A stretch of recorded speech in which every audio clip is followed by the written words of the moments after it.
Hey guys, Dr. Shawn Baker here again. Have you heard rumors that cooking meat at home on a meat-based diet is very difficult, or it's difficult to navigate, or that you need a lot of fancy tools, or it's impossible to do in an apartment without getting kicked out by your landlord? Today, let's walk you through some of the myths about eating meat at home, and so you can have some peace about this stuff. So ensure to stick around to the end. We'll give you a little bit more insight into some of this stuff. So first of all, cooking meat is difficult. Now, if you're like me, I suffered through some pretty bad meals. In all honesty, sorry Mom, my mom wasn't a very good cook. In fact, I'm 6'5". I'm like 260 pounds. My mother's like a 5'1", 100-pound woman who used to tell me that food was a waste of money, who you might imagine I wasn't too excited about this. So she wasn't a very good cook, so I didn't get exposed to a great deal of cooking. But you can learn it. It's not hard to do. I've cooked meat for many, many years now.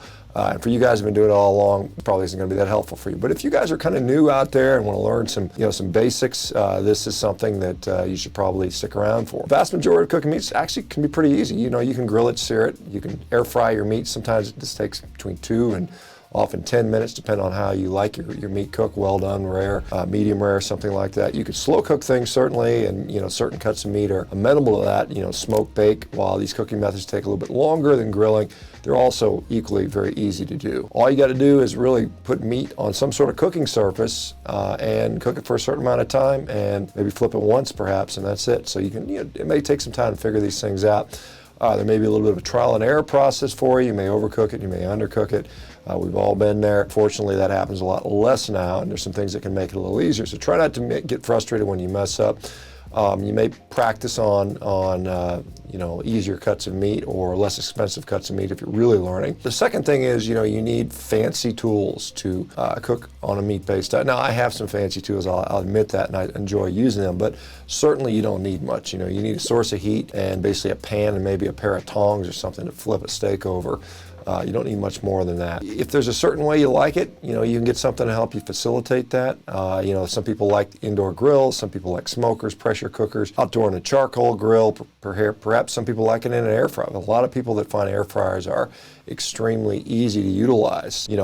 All you might need is a super hot pan, a hot cast iron pan, and that may be all you need. And beyond that, man, a fork and knife, and you're good to go. I think a sharp knife is a nice benefit. You don't have to worry about having too many fancy tools there. Is it worth buying just enough tools so you can enjoy your meat? Perhaps. If you really get into it, then you can decide if there's something that you can use to upgrade that thing. So another sort of misconception out there is that there's no way to creatively cook on a meat-based diet. It's very boring. Now look, I like to keep things simple. I am quite honestly a little bit lazy when it comes to cooking.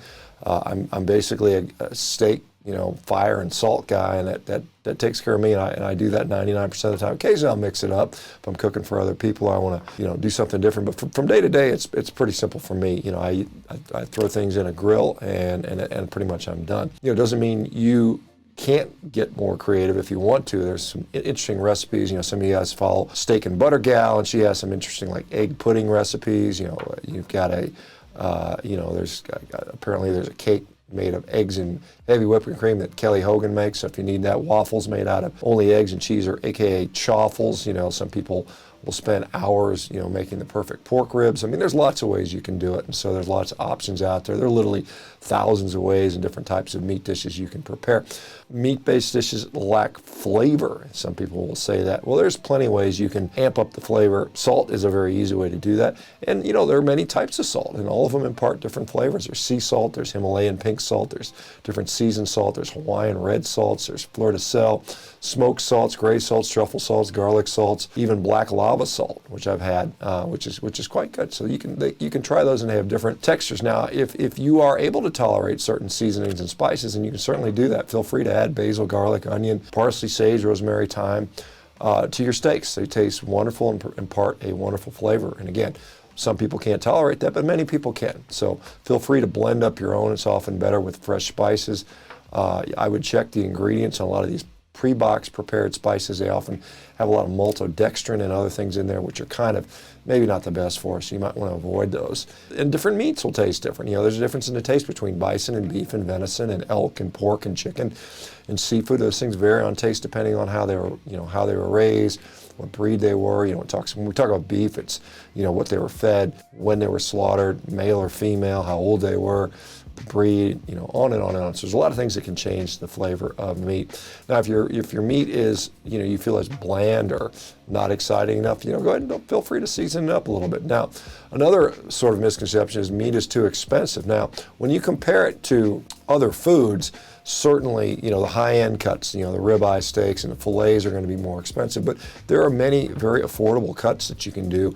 I often use a website called mygrocerydeals.com, and you can use that. You can type in your zip code and type in beef or steak or something like that. It'll tell you what's on sale, so you can find things on sale. Be sure to utilize that if you need to, and then load up, stock up, buy in volume if you can. I mean, it's always great to support your local ranchers.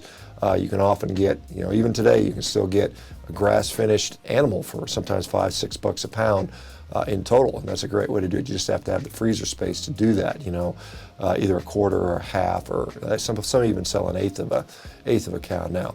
But hamburger, chuck eye steak, chicken wings, bone-in meat, skin-on meat, you know, if we're talking about chicken, eggs, bulk packages of hamburger steak, seafood, eggs or poultry are always great. And then usually, like I said, there's often a sale going on. So use that website, mygrocerydeals.com, that I mentioned to find things. If you're in the United States, if you're out of the country, there's other equivalent sites very similar that I've seen. The other thing you have to realize is by eating healthier, you're saving money on supplements and other health things that might cause disease. Certainly, if you come off medicines, you'll be able to save a lot of money.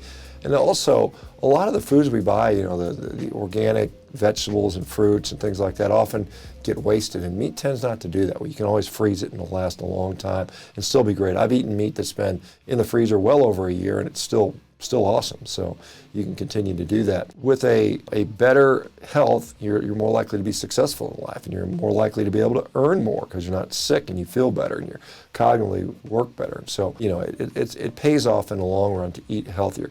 Okay, so if you live in an apartment, people are feared that, you know, if I'm cooking all the time and I'm making smoke and set off smoke alarms, they're going to kick me out. Well, I can't say where you live, but that could be an issue. But certainly things like air fryers are a great in the apartment thing, and they're very versatile. You can cook from a ribeye steak to a roast, and they have, some of them have some very neat settings where that minimizes, if not completely eliminates that. In final, I think that it is essential that you learn how to cook. I mean, I think this is a basic cooking so that you know how to make a delicious, tasty meat dish, whether it be a steak or something else or a roast. That is an essential skill that you should have, male, female, it doesn't matter, and you should pass it on to your kids, because our kids today, and many of adults, have never cooked a steak or don't know what it is or don't even know what a good one tastes like. And so it is up to you to figure that stuff out. It's not that hard. There's plenty of, you know, resources to find out how to do that. You know, I cook steaks every day. It has become like second nature now, and I rarely get it wrong. Occasionally I do once in a while, but it's very infrequent that I do that. Anyway, guys, let me know what your favorite ways to cook steaks are and what your favorite tools are. If you keep it simple, cast iron pan and a hot stove is what a lot of people need, and you know, you can go from there. Anyway, we'll talk to you soon. Thank you.